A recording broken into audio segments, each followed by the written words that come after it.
निधिवन के बारे में ऐसा माना गया है कि आज भी वहाँ पे घुंघरू की आवाज़ आती है रात को। मैं जानना चाहती हूँ कि क्या ये सच है कि अगर कोई वहाँ पे जाने की कोशिश करता है या जिसने किया है वो मानसिक रूप से बीमार हो जाता है, पागल हो जाता है, ये सही है?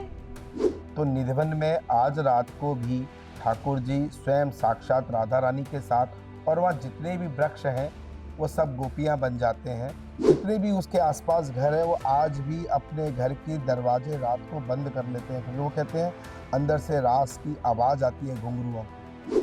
तो निधिवन के बारे में मैंने सुना है कि जब आप रात को वहाँ पर भोग चढ़ाते हैं, अगले दिन सुबह ये सब खाया पिया दिखता है। दातुन चबी हुई मिलती है, पानी फैला हुआ मिलता है, लड्डू फूटा मिलता है। तो ऐसी कभी कोई घटना हुई है कि कोई किसी ने कोई कैमरा रखने की कोशिश की है, ऐसा कभी कुछ हुआ है? राधे राधे, मैं हूँ प्रीतिका राव और आज का पॉडकास्ट बहुत ही खास है क्योंकि हम बात करने वाले हैं वृंदावन के बांके बिहारी मंदिर के मुख्य सेवक से। बिहारी जी के बारे में बहुत सारी चमत्कारी बातें होंगी, उनकी जो लीलाएं हैं उसकी बातें होंगी। सो आपको बहुत ही मजा आएगा इस एपिसोड में, सो स्टे ट्यून्ड। अनंत जी, राधे राधे। अनंत गोस्वामी जी, राधे राधे। जय बिहारी जी की। जय बिहारी जी की। पहले तो मैं आपको काफ़ी सालों से जानती हूँ, इसीलिए ये पॉडकास्ट करने में बहुत मज़ा आ रहा है और जो अपनी वृंदावन नगरी है, उसमें काफ़ी सारे चमत्कार होते रहते हैं। बिहारी जी का कुछ ऐसा चमत्कार आप हमें बताइए, जिससे लोगों की जो आस्था है, श्रद्धा है, वो और बरकरार रहे। निधिवन के बारे में ऐसा माना गया है कि आज भी वहाँ पे घुंघरू की आवाज़ आती है रात को। मैं जानना चाहती हूँ कि क्या ये सच है कि अगर कोई वहाँ पे जाने की कोशिश करता है या जिसने किया है, वो मानसिक रूप से बीमार हो जाता है, पागल हो जाता है, ये सही है? कृतिका, सबसे बड़ी बात ये है कि हम परमात्मा को अपनी इन आँखों से देखेंगे तो हम सुध-बुध खो देंगे। हमारी ब्रज भाषा में सुध-बुध खोना बोलते हैं, आप लोग उसको पागल बोल सकते हैं, आप कुछ भी बोल सकते हैं। वृंदावन में सबसे मुख्य जगह है निधिवन। वृंदावन का हृदय कह सकते हैं हम निधिवन को, क्योंकि निधिवन में आज भी प्रिया प्रीतम जो हम ठाकुर जी को और राधा रानी को प्रिय और प्रीतम कहते हैं। क्योंकि वृंदावन की जो लीला है ठाकुर और राधा रानी और कृष्ण के बिना अधूरी है, वृंदावन ही अधूरा है। तो निधिवन में आज रात को भी ठाकुर जी स्वयं साक्षात राधा रानी के साथ और वहाँ जितने भी वृक्ष हैं, वो सब गोपियाँ बन जाते हैं। कि बांके बिहारी जी का प्राकट्य भी वहीं हुआ है। अभी 1 दिन पहले ही बांके बिहारी जी महाराज का 17 तारीख को प्राकट्य था। 17 तारीख को प्राकट्य भी उत्सव मनाया है हम लोगों ने। प्राकट्य मतलब हम ठाकुर जी वहाँ प्राकट्य हुए हैं। उसके बाद आज बांके बिहारी जी पूरी दुनिया को और सब लोग अपने भक्तों को दर्शन देकर उनका उद्धार कर रहे हैं। तो ऐसी कभी कोई घटना हुई है कि कोई किसी ने कोई कैमरा रखने की कोशिश की हो या वहाँ पे छुप के वो नज़ारा या वो दृश्य देखने की कोशिश की है, ऐसा कभी कुछ हुआ है? बहुत बार हुआ है। एक्चुअली क्या है, आजकल समाज जो है ना वो तर्क चाहता है हर बात का। बिना तर्क के कोई मानना नहीं चाहता कि परमात्मा है। अभी 1 साल पहले एक बच्चा था दिल्ली का, उसने छुपकर घुसकर कोशिश की। उसके बाद कई भक्त हैं, जितने भी उसके आस-पास घर हैं, वो आज भी अपने घर के दरवाजे रात को बंद कर लेते हैं, क्योंकि वो कहते हैं, अंदर से रास की आवाज़ आती है घुंघरुओं की। बहुत भक्त हैं ऐसे जिन्होंने ठाकुर जी को महसूस किया है, क्योंकि ठाकुर जी की निज लीला में जाने का सौभाग्य तो बिल्ले लोगों को ही होता है। वो एक-आध ही लोग होंगे जो ठाकुर जी की निज लीला में, क्योंकि जो ठाकुर जी में रमे रहते हो, मैंने अपने पिताजी से सुना है, कहते हैं कृष्ण को पाने के लिए कृष्णमय बनना पड़ता है। जब तक हम ठाकुर जी को अपने अंदर नहीं उतारेंगे, तब तक हम ठाकुर जी की लीलाओं को कैसे देख पाएँगे और कैसे जान पाएँगे। तो निधिवन के बारे में मैंने सुना है कि जब आप रात को वहाँ पर भोग चढ़ाते हैं, पान रखते हैं और जो भी पानी रखते हैं, ये सब अगले दिन सुबह ये सब खाया पिया दिखता है। इसके बारे में कुछ बताइए हमें?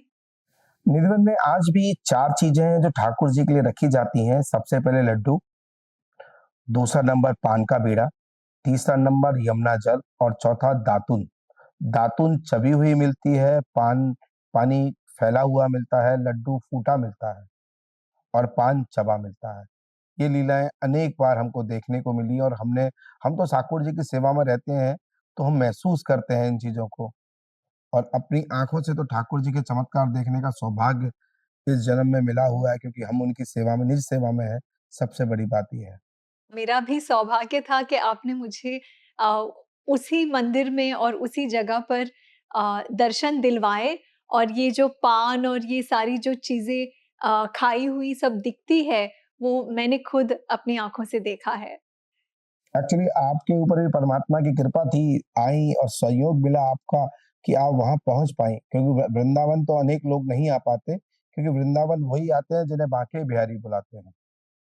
एक मैंने कहानी सुनी थी कि एक बालक थे और वो कुछ खाना चाहते थे और उनके पास पैसा नहीं था, तो उन्होंने उनकी कान की जो सोने की बाली होती है, कुंडल होते हैं, वो शॉपकीपर को दे दिया और उस शॉपकीपर या दुकानदार ने जब वो बालियाँ ली, तो अगले दिन ठाकुर जी के बालियाँ गायब थे। ऐसे कुछ मैंने सुना था, आप इस स्टोरी को आप ज़रा बताएँगे कि एग्ज़ैक्टली हुआ क्या था? प्रतिका ठाकुर जी अपने होने का समय-समय पर एहसास कराते रहते हैं भक्तों को। एक बार क्या हुआ ठाकुर जी को शाम के समय चाट खाने का मन हुआ। तब हम बिहारी जी महाराज को चाट का भोग नहीं लगाया करते थे, तो वो मंदिर से गायब हो गए चाट खाने के लिए। तो गए वहाँ जाकर अपना ठाकुर जी कान का कुंडल उतार कर दे आए। दे आए तो शाम का पुजारी आया तो उसने देखा ठाकुर जी के कान का कुंडल गायब है। तो हमारे यहाँ 2 सेवाएँ हैं, एक सुबह स वाले होते हैं, एक शाम वाले। सुबह वाले को राजभोग वाले कहते हैं, शाम वालों को शयन भोग वाले कहते हैं। शाम वाला बोले कि सुबह वाला ले गया, सुबह वाला बोला मैं पहना कर आया हूँ। ये चलती रही, मंदिर बंद, मंदिर खुला नहीं, क्योंकि ये काफ़ी पुरानी बात है, उस समय ठाकुर जी के इतने आभूषण नहीं हुआ करते थे। तो जब हल्ला मचने लगा, चारों ब्रज में वृंदावन में हल्ला हो गया, तब एक चाट वाला आया, बोले एक बालक आया था, काला-सा, छोटा-सा, बहुत सुंदर बालक था, वो मुझे ये दे गया है, देखो। तो बोला काय के लिए आया था? बोला वो मेरे पास चाट खाने आया था। तब से हम रोज़ ठाकुर जी का चाट पकौड़ी का भोग लगाते हैं। हमारे मंदिर के सामने एक दुकान हुआ करती थी, मिठाई की। एक दिन रात को आरती के बाद ठाकुर जी का मन कर गया कि मैंने दूध पीना है। हम पहले ठाकुर जी का रोज़ दूध का भोग भी नहीं लगाते थे। उस लीला के बाद हमने दूध का भोग लगाना शुरू किया। आज उसी समय से ठाकुर जी रात को गए, दूध पी कर आए, अपना कड़ा उतार आए। अब सुबह वाला सेवा वाला आया, उसने कहा कड़ा मैं तो शाम वाले ले गया होगा। शाम वाला बोला मैं तो पहना कर गया हूँ। तो वो कड़ा के चक्कर में मालूम पड़ा वो सामने वाला और सोचो जिस दुकानदार के पास वो कितना धन्य है, कितना भाग्यशाली है, राम भरोसी सेठ रहे हैं वृंदावन में, अग्रवाल समाज से थे। उनकी दुकान मंदिर के ठीक सामने हुआ करती थी, वहाँ से ठाकुर जी दूध पीने गए थे। तब से ही हमने ठाकुर जी का रोज़ शयन के समय ठाकुर जी का दूध का भोग लगाना शुरू किया। क्या बात है! ऐसा ही कोई अनुभव मैंने सुना है किसी एक जो फ़ॉरेनर लड़की थी उनके साथ हुआ था। उनके सपने में आकर ठाकुर जी ने कहा था कि मुझे समोसे खाना है। ये कोविड के समय की बात है। एक बिहारी जी का मंदिर राधा कुंड में भी है। राधा कुंड के अंदर एक फॉरेनर थी, वो राधा कुंड में एक्चुअली कोविड के समय फँस गई। वो अ, यूक्रेन की रहने वाली लड़की थी। उसका भाव था कि मैं ठाकुर जी को रोज़ सेवा करती थी, झाड़ू लगाना, ठाकुर जी का भोग लगाना। तो एक दिन मैं वहाँ पहुँच गया, मैंने कहा आज ठाकुर जी का तुम इतनी सेवा करती हो, आज नहीं, आज केवल ठाकुर जी का हम पुलाव का, खिचड़ी का भोग लगाते हैं। मैं ठाकुर जी को भोग लगाया। अच्छा, हम ठाकुर जी को वो भोग लगाना चाहते हैं जो हम स्वयं पाना चाहते हैं। हमने भोग बनवाया, पा लिया। अब रात को हमने तो पा लिया लेकिन उस बच्ची की क्या आदत थी कि वो इस्कॉन से जुड़ी थी, वो अपनी मालाएँ नित्य नेम जो मालाएँ होती थी वो 16 मालाएँ उसने करनी करनी थी। मैं उसको कहता था जो तुम सेवा कर रही हो ना, इसमें माला करने की आवश्यकता नहीं है, क्योंकि आप झाड़ू लगा रही हो, वो भी ठाकुर जी की लगा रही हो। आप ठाकुर जी के मंदिर में ठाकुर जी का भोजन बना रही हो, पोंछा लगा रही हो, जो सेवाएँ कर रही हो सब ठाकुर जी की है। तो वो कहती थी मेरे गुरु ने मुझे कहा है कि मैं ये 16 मालाएँ करूँ। तो उस दिन जब हमने खिचड़ी बनवाई, रात को बिहारी जी महाराज आ गए उसके सपने में। बोले मुझे ये क्या बनाया तूने? मुझे तो समोसा खाना है। अच्छा समोसा हम लोग तो समोसा जानते हैं, मगर ये विदेशी लोग समोसा नहीं जानते, समोसा किसको कहते हैं? तो उसने अगले दिन पूछा कि ऐसे-ऐसे ठाकुर जी मेरे सपने में आए, मुझसे समोसा माँग रहे हैं। तो उसने हमसे पूछे, हमने कहा ऐसे ही मज़ाक कर रही होगी। वो उसने यूट्यूब पर लगाकर ठाकुर जी के लिए समोसे का प्रसाद बनाया, शाम को ठाकुर जी को समोसे का प्रसाद लगाया। तो हम तो तब मालूम पड़ा कि इसके सच में ठाकुर जी इसके भाव में आए हैं और उसको उसने रिसर्च उसमें देखा, सर्च करके उसने समोसे ठाकुर जी के लिए बना के ठाकुर जी का भोग लगाया। अगली बार वृंदावन आऊँगी तो शायद मैं भी समोसे लेकर आऊँगी। नहीं, वो ठाकुर जी का मन है, वो आपसे क्या खाना चाहते हैं और वो आपसे क्या पाना चाहते हैं। हाँ। एक्चुअली हम देखते हैं, हम ठाकुर जी का वो भोग लगाते हैं जो हम स्वयं पाना चाह रहे हैं। ठाकुर जी को तो वो खिलाओ जो उनका मन हो, उनसे पूछो, उनको रिझाने के तरीके ढूँढो कि आज क्या खाओ? कोई मंदिर में घटी हुई ऐसी चमत्कारी चीज़ है जिसके बारे में आप हमें बता सकते हैं? मंदिर में रोज़ हर भक्त के साथ चमत्कार होता है। मैं भी कुछ दिनों जन्माष्टमी की बात है, जन्माष्टमी पे एक मेरी प्यारी बहन है साध्वी पूर्णिमा, वो मेरे साथ मथुरा उनका प्रोग्राम था, तो मैं प्रोग्राम में साथ बैठा था, मुझसे पूछी एक दिन पूछ बोलती हैं, बोले भैया आज जन्माष्टमी है या कल जन्माष्टमी है? तो मैंने उसको बहुत प्यारा और बहुत अच्छा उत्तर निकला उस समय, क्योंकि हमको लगता है हम नहीं बोलते, ठाकुर जी स्वयं हमारे अंदर आकर हमसे बुलवा रहे होते हैं। मैंने कहा बेटा जन्माष्टमी, ये तो ठाकुर जी का जन्म है, इसको मनाने के तो लोगों को बहाने ढूँढते हैं कि हम कब मनाएँ, कब मनाएँ, कब मनाएँ? तो बोले कि आज प्रकट हुए या कल? मुझे वो उस बात के लिए भी ठाकुर जी ने जो उत्तर दिलवाया उस बच्ची को बहुत अच्छा लगा। ठाकुर जी तो अपने भक्त के भाव में हर रोज़, हर क्षण प्रकट होते रहते हैं, किसी न किसी भाव में। तो ठाकुर जी का जन्माष्टमी पर प्रकट होना या 1 दिन पहले प्रकट होना बहुत बड़ी चीज़ नहीं है, बहुत बड़ी बातें नहीं है।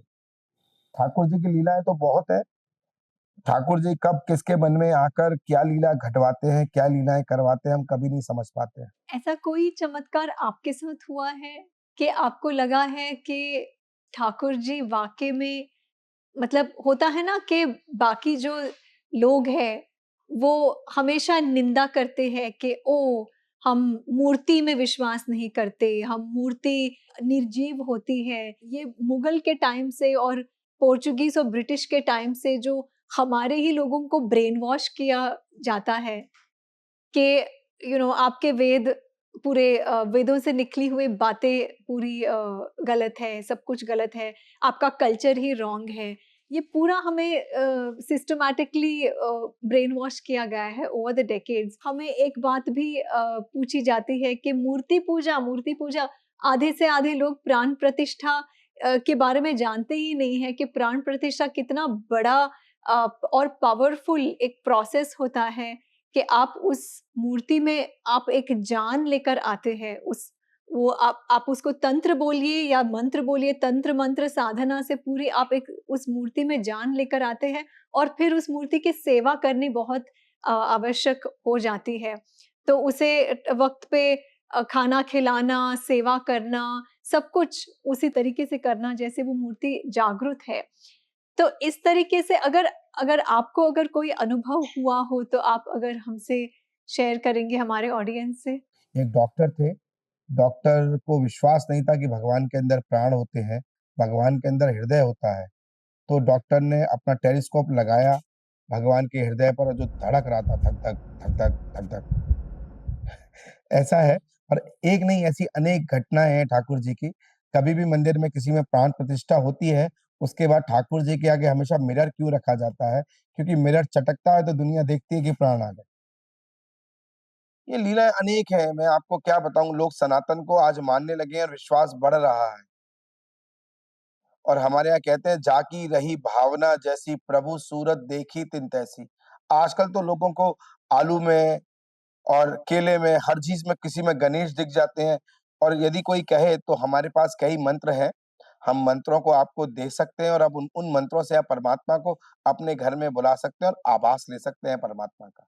बिहारी जी के मंदिर से जुड़ी हुई कोई बात बता सकते हैं जहाँ आपको ऐसे लगा है कि नहीं इसमें जीव है? कृतिका अनेकों बार, एक बार नहीं अनेकों बार मैं आपको बताता रहूँगा ठाकुर जी की लीलाएँ। अभी 2-3 साल पहले की बात है, गर्मियों में बहुत गर्मी पड़ रही थी, तो हम ठाकुर जी की सेवा कर रहे थे। तो हमने ठाकुर जी को जल नहीं पिलाया सुबह से। अचानक चेता आया, जब ठाकुर जी को देखा, अरे! आज जल नहीं पिलाया। लाके पिलाया, वो 3 बार 3 कटोरी जल पी गए।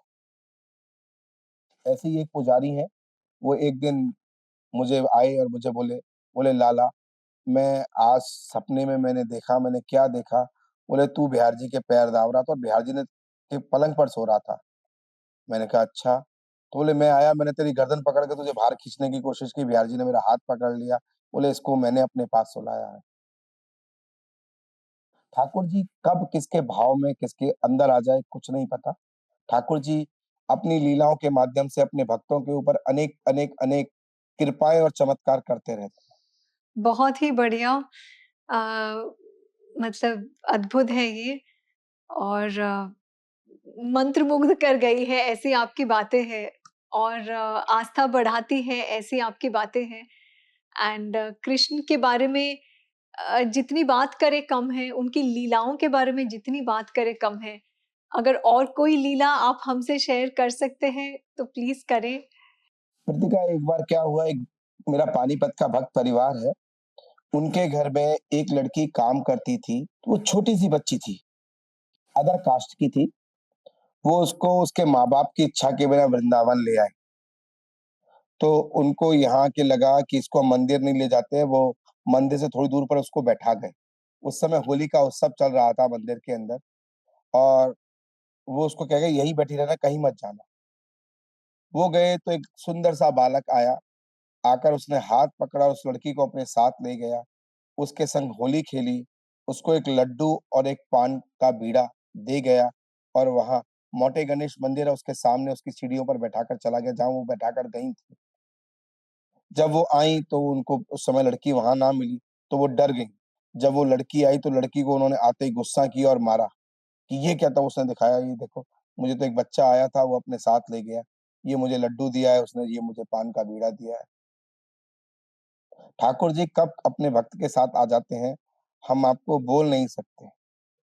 अनेक, अनेक एक हमारे यहाँ वृंदावन में एक भक्त परिवार है जयपुर का, वो आज अपना सारा उनके पतिदेव पहले पंजाब नेशनल बैंक के राजस्थान के चीफ थे। उनकी वाइफ अ, राजस्थान हाई कोर्ट में कार्यरत थी। वो दोनों अपना काम छोड़कर वृंदावन आ गए। आप कभी कहेंगे तो मैं उनसे मिलवाऊँगा। उनके पास 100 से ऊपर लड्डू गोपाल हैं। लोग वृंदावन से बड़े चाव से लड्डू गोपाल को ले जाते हैं और पूजा नहीं होती तो छोड़ जाते हैं। वो उनके हाथ से छूट जाते हैं तो उनको वृंदावन छोड़ जाते हैं, उनका हाथ टूट जाता है किसी का। वो 100 से ऊपर ठाकुर जी को रखकर सेवा कर रही है और भाव क्या है, उसने सबके लिए ना अलग-अलग दिन बाँट रखा है, कि आज मैं इनको इन 10 ठाकुर जी को अपने प्रेम में ले जाके पूरे सोसाइटी में चक्कर लगवाऊँगी। अच्छा, कई बार क्या होता है, वो जिसका नंबर है उसको नहीं ले गई तो वो नाराज़ हो जाता है, उसका मुँह फूला हुआ होता है। फिर उसको मनाना पड़ता है, उसको एक एक आध चक्कर एक्स्ट्रा लगवाती हैं वो, कहती हैं, देखो ये मान ही नहीं रहा है। ये ठाकुर जी लीलाएँ करते हैं अपने भक्तों के साथ। एक ऐसे ही एक मेरा परिवार है अमेरिका का, उनकी नातनी यहीं वृंदावन में आई हुई थी, तो उनकी नातनी ठाकुर जी की आँखों पर ना कुछ कर रही थी, तो उसकी दादी ने कहा, बोले, बेटा इनकी आँखों पे ऐसे मत कर, लग जाएगी। वो जल्दी-जल्दी अपने कमरे में गई, वहाँ से आई ड्रॉप निकाल के ले ठाकुर जी की आँखों में डालने लगी। कहती है, दादी, दादी देखो, अब ठाकुर जी को कुछ नहीं होगा, मैंने ठाकुर जी की आँखों में आई ड्रॉप डाल दी है। ये भक्तों के भाव है बच्चे। मैं जितना बताऊँ ठाकुर जी की लीलाओं का और भक्तों का भाव, उतने शब्द मेरे पास कम है। एक मेरे भक्त हुए हैं यहाँ, उनका नाम था विनोद अग्रवाल। रहने वाले वो बॉम्बे के ही थे। वो कहते थे, जादूगर शाम मेरे दिल उते बह गया, सोना जेड़ा मुखड़ा मैं वेखता ही रह गया। जदों दे नैन मेरे नैना विच आ गए, सारे अपराध मेरे सर उत्तों ले गया। ठाकुर जी जब भक्त को अपनी ओर आकर्षित करते हैं ना, उसके सर से सारे अपराधों को हर लेते हैं, वो अपना बना लेते हैं उसको। महामंत्र क्या है अपने ठाकुर जी का? बांके बिहारी जी महाराज का महामंत्र है, उसका नाम है श्रीमत कुंज बिहारणे नमः। लेकिन कुछ लोग इसको सरल भाषा में हम लोग बोलते हैं कुंज बिहारी श्री हरिदास। श्री हरिदास उसको कहा जाता है जो श्री हरि, जो हरि का दास है वो हरिदास है। तो मीराबाई जो थी, उनके भी गुरु थे हरिदास जी। ऐसा है, जितने भी संत होते हैं ना, एक दूसरे को हमेशा प्रणाम करते रहते हैं और एक दूसरे का आदर करते हैं। तो मैं आपको ये नहीं कहता कि गुरु, क्योंकि मीरा ने तो स्वयं ठाकुर जी को पा लिया। जैसे स्वामी हरदास, एक काल हुआ है हमारे में आज से 500 वर्ष पहले, भक्ति काल। रैदास, सूरदास, जीव गोस्वामी, मीराबाई, ये सब उसी समकाल में, हरदास जी महाराज, ये सब उसी समकाल में हुए।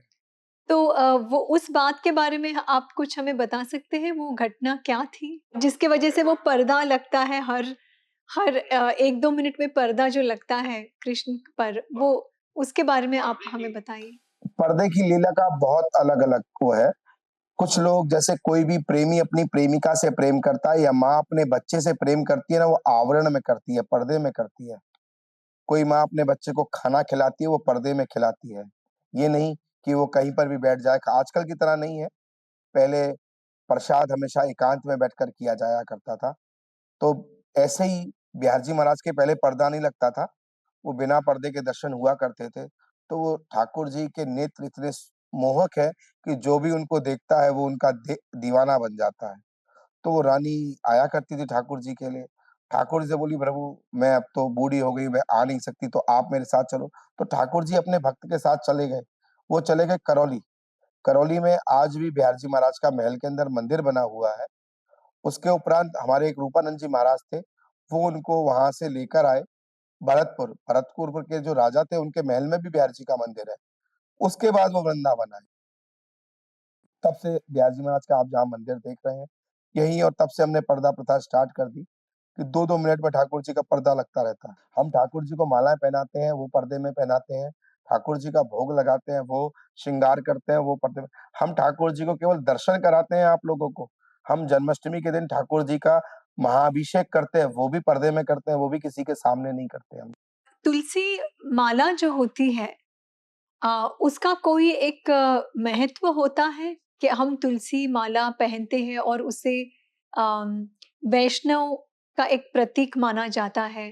कृष्ण के सारे भक्त जो है वो तुलसी माला पहनते हैं। इसके पीछे की कहानी क्या है या राज क्या है? ऐसा है बच्चे, ठाकुर जी केवल कृष्ण नहीं, राम भक्त, विष्णु के जितने भी अवतार है ना, उनके लिए तुलसी विशेष है। तो तुलसी की माला गले में पहनने का कई कारण है। एक सबसे बड़ा कारण ये है कि आप जो कुछ भी पाएँ वो प्रसाद स्वरूप पाएँ गले में से।